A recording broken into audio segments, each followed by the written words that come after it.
बचाव हो गया भारतीय टीम का, क्योंकि पाकिस्तान कॉन्टेस्ट में पहुंचा ही नहीं लिटरली की बात नहीं कर रही हूँ। आए थे मैदान में मैच खेलने के लिए पाकिस्तान और इंडिया, ऑफ कोर्स T20 विश्व कप के अंदर, बट जो पाकिस्तान टीम जीत कर आना चाहिए था जिस अप्रोच से भारतीय टीम के सामने, वो अप्रोच दिखी नहीं। इसलिए मुझे लगा कि कहीं पाकिस्तान अधूरी सी आई इस मुकाबले के अंदर। लेकिन इंडिया का फायदा हो गया, क्योंकि इंडिया पूरी तरीके से तैयार होकर आई थी इस मुकाबले को जीतने के लिए।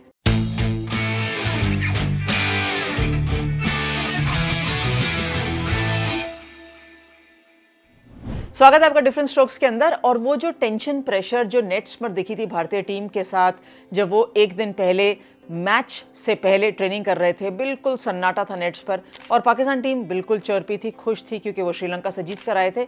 वो दिख भी रहा था, वार्म अप सा दिख रहा था। वहां तक भी दिखा जहां फातिमा सना टॉस जीत के उन्होंने कहा कि वो रन्स डालना चाहती है बोर्ड पर, लेकिन जो अप्रोच थी ना ओपनर्स की, वो मिसिंग थी।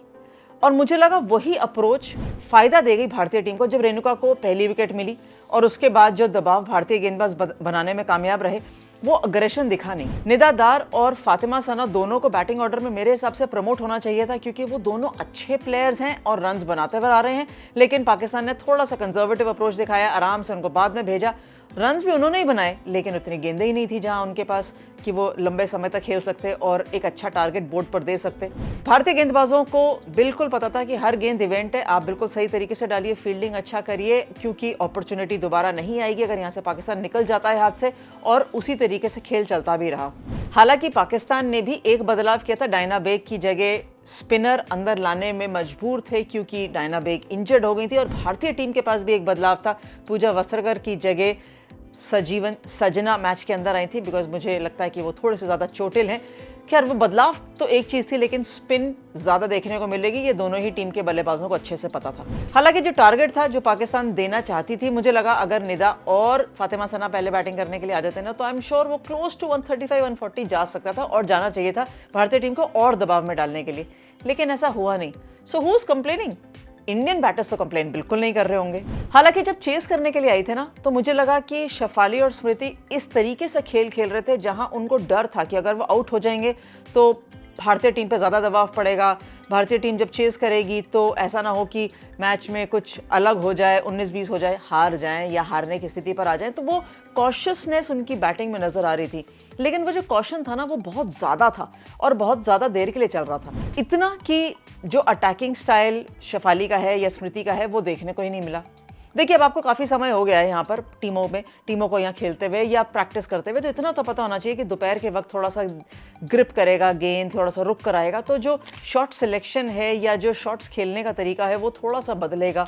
बांग्लादेश में अगर होता तो अलग होता, इंडिया में अलग है। लेकिन वो प्रिपरेशन मुझे अभी भी लगा थोड़ा सा कॉशन के साथ थोड़ी सी स्लो हुई भारतीय टीम की। फिर दूसरी चीज़ थी कि जब पहली विकेट गिरी तो फिर जमीमा रॉड्रिक्स नंबर 3 खेलने आ गई हरमनप्रीत की जगह।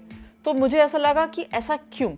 ऐसा तो नहीं है कि हरमनप्रीत ने नंबर 3 पहले नहीं खेला है और पिछले मुकाबले में खराब खेला है, तो फिर हरमन को नंबर 3 से आपने 4 कर दिया। जमीमा रॉड्रिक्स नंबर 5 खेल रही थी या कई दफ़ा और नीचे खेल रही थी, तो उनको आप 3 पर ले आए। तो एक चेंज करने के लिए आपको 2 चेंजेस करने पड़े। तो क्या उस चीज़ की ज़रूरत थी? मुझे फिर नहीं समझ में आया कि अगर एक डिसीजन लिया है भारतीय टीम ने, रीथिंक रीवर्क कर सकते हैं, लेकिन उसकी जरूरत क्या है?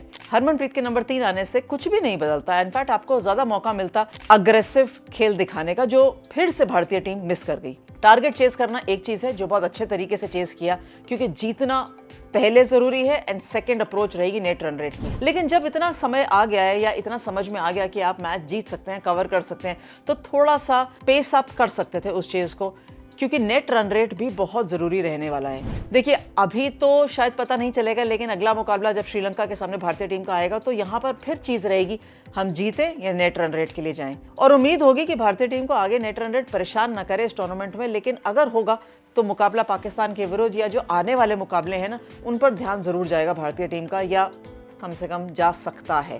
So net run rate was a concern, जो मुझे लगा भारतीय टीम चूक गई। इससे ज़्यादा अग्रेसिव खेल दिखा सकती थी, ज़्यादा तेज़ तरीके से रन बना सकती थी। और ये मैं हवा में गेंद मारने के लिए बात नहीं कर रही हूँ, रन्स तो अलॉन्ग द ग्राउंड भी आ सकते हैं, जो भारतीय टीम बना सकती है।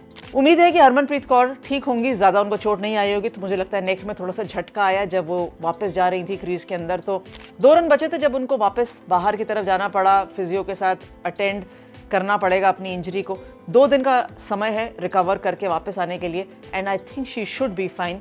एक और चीज़ है कि क्या पूजा वस्त्रकर शुड बी फाइन या विल बी फाइन रहेंगी, क्योंकि सजना की जगह पूजा वस्त्रकर को इस टीम के अंदर शामिल होना चाहिए क्योंकि उनकी बैटिंग और बॉलिंग दोनों आवश्यक हैं। ये सब चीज़ें पता ज़रूर चल जाएंगी, लेकिन जो अप्रोच रहेगी श्रीलंका के सामने वो फिर से सवाल रहेगा भारतीय टीम का।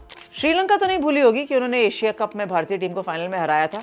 इंडिया बिल्कुल नहीं भूली होगी कि वो श्रीलंका से एशिया कप फाइनल में हाल ही में हारे हैं। हम तो वैसे ही नहीं भूले, हमें तो याद रहती हैं चीज़ें। और आप तो समर्थक भी हैं, ऑडियंस भी हैं, आपको तो बिल्कुल पता होगा कि कौन कौन से खिलाड़ी हैं जो चिंता का विषय बन सकते हैं भारतीय टीम के लिए। तो आप ये बताइए कि ये जो पाकिस्तान के विरुद्ध मुकाबला था उसमें आपको ऐसी चीज़ें क्या लगी जो भारतीय टीम ने कुछ अलग करी या अच्छी करी या और अच्छी चीज़ें कर सकती हैं, और भारतीय टीम को क्या करना चाहिए श्रीलंका के सामने? क्या टीम में आप बदलाव देखना चाहते हैं तो कौन सा बदलाव? बैटिंग ऑर्डर में बदलाव देखना चाहते हैं? क्या बदलाव? बहुत सारा होमवर्क मैंने आपको दे दिया है, तो आप सोच लीजिए आराम से ताकि आपके पास समय हो। और लाइक कमेंट शेयर करना मत भूलिएगा, क्योंकि डिफरेंट स्ट्रोक्स पे हम और आप यहीं मिलेंगे। मैं दुबई में हूँ ना, आप विश्व भर के अंदर हैं, यहीं पे मिलेंगे। Thanks very much for watching different strokes.